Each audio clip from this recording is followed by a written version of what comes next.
Hello Horror Hounds, welcome to my horror house. On the slab this time is a film from 1971 that I've been wanting to watch for years now and have finally got round to seeing. Let's Scare Jessica to Death. This is a slow-paced mood piece, a sort of psychological horror movie, or is it? Wherein our main protagonist, Jessica, we find has just been released from a mental institution after having been institutionalized for a number of months, and her husband and their friend have decided to leave the rat race in New York City. They've bought a property in the country that has acreage around it and an orchard that they want to try and make a going concern of. Unfortunately, the townsfolk aren't as friendly as they could be.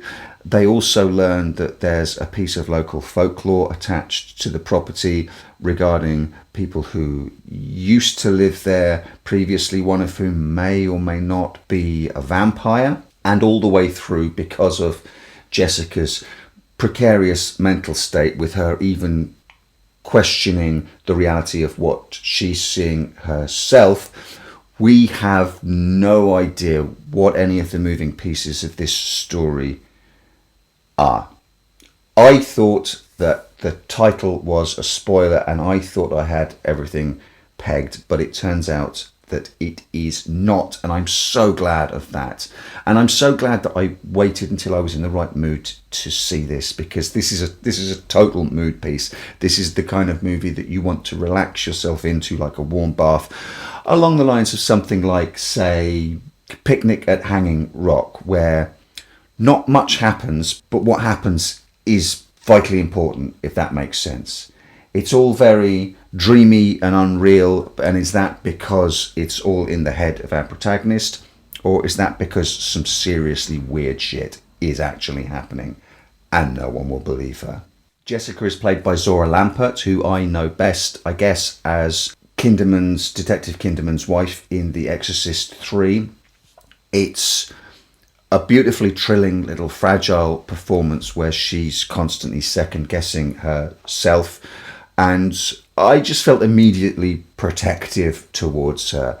One of the excellent tricks this movie pulls off is that we hear, it starts off with her in a monologue, but throughout we hear her in a monologue of her second guessing herself, of her noticing things, deciding not to talk about the things that she's seen in case it's all in her head and she's going mad again. The score also does an excellent job in making seemingly normal things feel off-kilter and weird. There's a lot of use of sort of non-diegetic noise as well. The soundscape marries to the score to just make everything feel wrong and off-kilter when what we're being presented with is actually perfectly innocent. I won't spoil any of what happens, but with stories like this, where you're constantly questioning what's real, what's not real, what is actually happening, part of the journey is getting to the end when the final shoe drops, and then you can kind of decide whether it's worth a second viewing or not. But this film walks its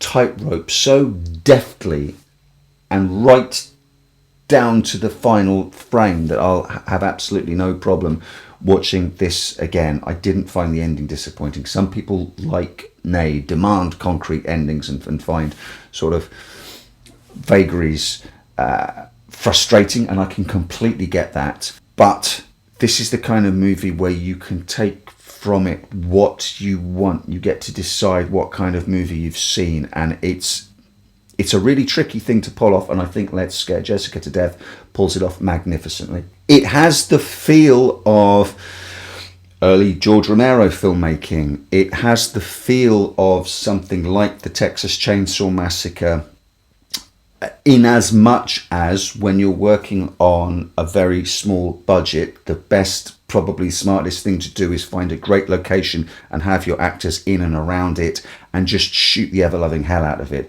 And if you think about like the first maybe half of the Texas Chainsaw Massacre, we're just spending time with our teen kids wandering around, talking, chatting, going in and out of buildings. And that's very much the vibe of most of, I would say, Let's Scare Jessica to Death, this film doesn't ramp up into the symphony of screams and terror and noise that something like the Texas Chainsaw Massacre does. What it does have is a sort of eerie feeling of wrongness and dread spread throughout it, which makes it bedfellows with something like, I guess, Messiah of Evil. So if you're up for a film that very deliberately doesn't pin its colours to the mask, doesn't hold you by the hand and tell you exactly what's going on, but instead a slow, meditative movie that sort of pulls you into a sort of hypnagogic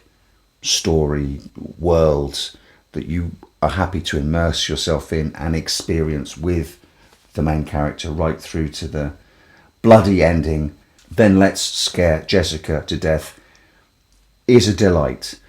If you're after action and lots of gore and set pieces and attacks and jump scares, this is absolutely not the movie for you. But for what it does do, I've rarely seen films do it better than Let's Scare Jessica to Death. I bid you welcome. I welcome you to my house. Welcome to my house. Welcome to my home.